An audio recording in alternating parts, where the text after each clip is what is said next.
यह है स्टारबक्स लोगो जो पीछे से ऐसा दिखाई देगा। यह इसकी पूंछ है और यह पूरी तरह से खुली हुई है। आपके लिए यह समझना महत्वपूर्ण है कि यह डिजाइन जानबूझकर और डरावना बनाया गया था, जैसे कि आप इस वीडियो में देखेंगे। यह समझने के लिए कि स्टारबक्स ने कंपनी का प्रतिनिधित्व करने के लिए ऐसा अजीब लोगो क्यों चुना, यह समझने के लिए हमें शुरुआत में वापस जाने की जरूरत है। स्टारबक्स की शुरुआत 1971 में अमेरिका के सिएटल शहर से शुरू हुई थी, जिसे 3 दोस्तों ने मिलकर शुरू की थी। लेकिन क्या आपको पता है कि कंपनी का नाम स्टारबक्स रखने के पीछे एक दिलचस्प कारण है। उपन्यास मोबी डिक के एक कैरेक्टर स्टारबक्स से लिया गया है। यह नाविक समुद्र की रोमांचक यात्राओं के लिए जाता था और यही भावना इस ब्रांड के लिए परफेक्ट लगी, तो उनका अपने ब्रांड का नाम तो मिल गया था। अब इनका ब्रांड समुद्र से संबंधित था, तो इनकी सूची का अगला नाम कंपनी के वेबसाइट के अनुसार लोगों को ढूंढना था। जब वो पुरानी समुद्री किताबों का अध्ययन कर रहे थे तो एक रहस्यमयी समुद्री आकृति उन्हें मिली। उन्होंने 16वीं शताब्दी की जुड़वा पूंछ वाली औरत का चित्र खोजा था, जिसके बाद एक जलपरी के रूप में पहचाना गया और उन्हें अपना लोगो मिल गया था। अब सवाल उठता है कि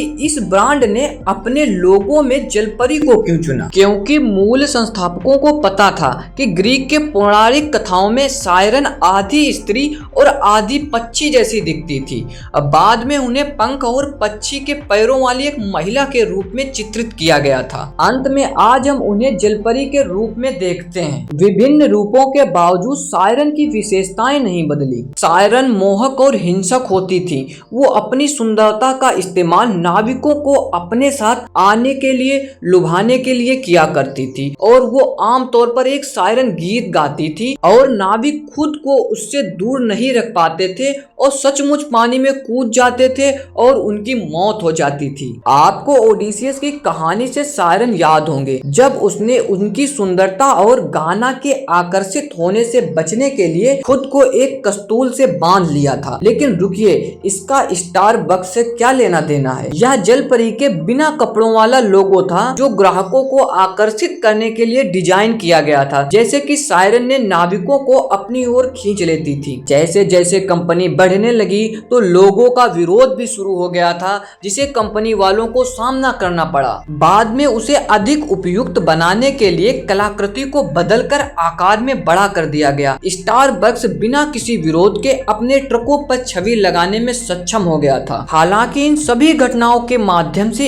एक बात लगातार बनी हुई है, वह कि सायरन हमेशा से ही मुख्य आकर्षण रही हैं। वास्तव में कंपनी इस प्राणी से इतना प्यार करती है, जलपरी के बिना कपड़ों वाले लोगों पर वापस चले गए। लोगों के बीच यह फ्लॉप हो गया और स्टारबक्स ने इसे तुरंत बदल दिया गया। स्टारबक्स ने अपनी वेबसाइट पर अपने लोगों के विकास पृष्ठ में इसका कोई उल्लेख नहीं किया, लेकिन यह दर्शाता है कि ये प्राणी के प्रति कितना समर्पित है। और आप सोच सकते हैं कि प्रलोभन और अनूठापन एक डरावनी रणनीति है और जो अंत का लोगो है ये आज भी काम कर रहा है।